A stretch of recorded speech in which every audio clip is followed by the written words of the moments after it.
20 अप्रैल से संसद का मानसून सत्र शुरू होने वाला है, जिसमें केंद्र सरकार एक बिल लेकर आ सकती है, जिसके बारे में यह कहा जा रहा है कि अगर कोई नेता, चाहे वो पीएम हो या सीएम हो या किसी भी पद पर हो, अगर उसे किसी मामले में जेल भेजा जाता है तो जेल जाने के 31वें दिन उसकी सीट खाली मान ली जाएगी।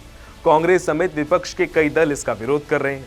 उनका आरोप है कि केंद्र सरकार इसका फायदा उठा सकती है, क्योंकि पहले भी कई नेता और मुख्यमंत्री लंबे समय तक किसी आरोपों में जेल में डाले गए हैं। इनके खिलाफ कुछ भी साबित नहीं हुआ, उन्हें कोर्ट ने बाइज्जत बरी कर दिया, लेकिन इस कानून के कारण उनकी कुर्सी चली जाती।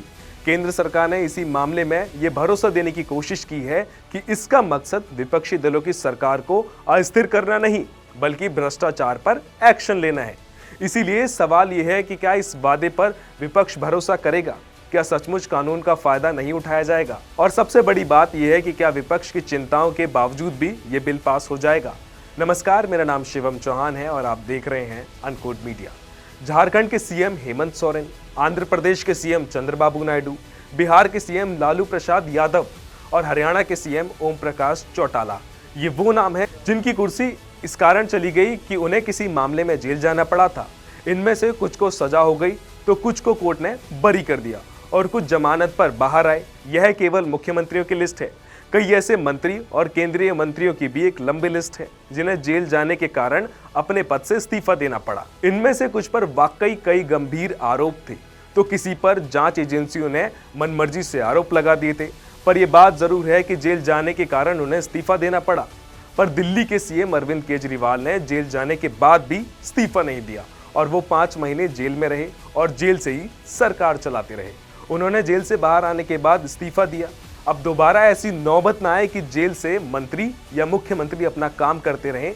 इसीलिए सरकार इस सत्र में एक बहुत इंपॉर्टेंट बिल लाने वाली है। केंद्र सरकार भ्रष्टाचार के मामलों से निपटने के लिए कुछ नए कानूनी बदलावों पर काम कर रही है, जिसमें मुख्य रूप से लोकपाल और लोकायुक्त अधिनियम 2013 और भ्रष्टाचार निवारण अधिनियम 1988 भ्रष्टाचार रोकने वाला कानून से जुड़े कुछ प्रस्तावित संशोधन शामिल हैं, जिसमें कथित रूप से गंभीर आपराधिक आरोपों के तहत 30 दिनों तक हिरासत में रहने वाले प्रधानमंत्री या मुख्यमंत्री और मंत्रियों को अपने आप ही पद से हटाए जाने का प्रावधान है।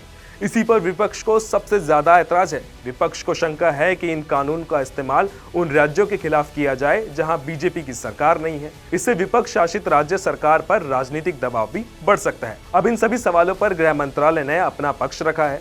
गृह मंत्रालय ने साफ कहा है कि इन कानूनों का उद्देश्य किसी भी गैर बीजेपी सरकार को कमजोर करना नहीं है।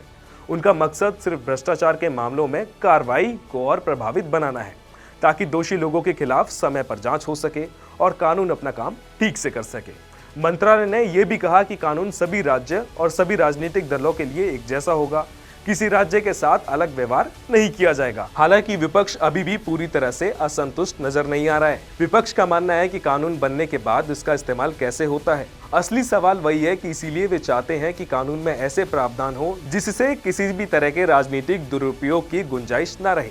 यानी एक तरफ केंद्र सरकार कह रही है कि कानून पूरी तरह निष्पक्ष होगा, वहीं दूसरी तरफ विपक्ष चाहता है कि भविष्य में किसी भी तरह का विवाद पैदा न हो। अब इस पूरे मामले पर संसद में भी चर्चा हो सकती है और अगर इस प्रस्तावों को आगे बढ़ाया जाता है तो सरकार और विपक्ष के इस बीच के मुद्दे पर तीखी बहस हो सकती है। इस पूरे मामले पर आपकी क्या राय है? क्या आपको लगता है कि ऐसे कानून भ्रष्टाचार रोकने में मदद करेंगे या इनके दुरुपयोग की आशंका बनी रहेगी? अपनी राय हमें कमेंट करके जरूर बताएं। धन्यवाद।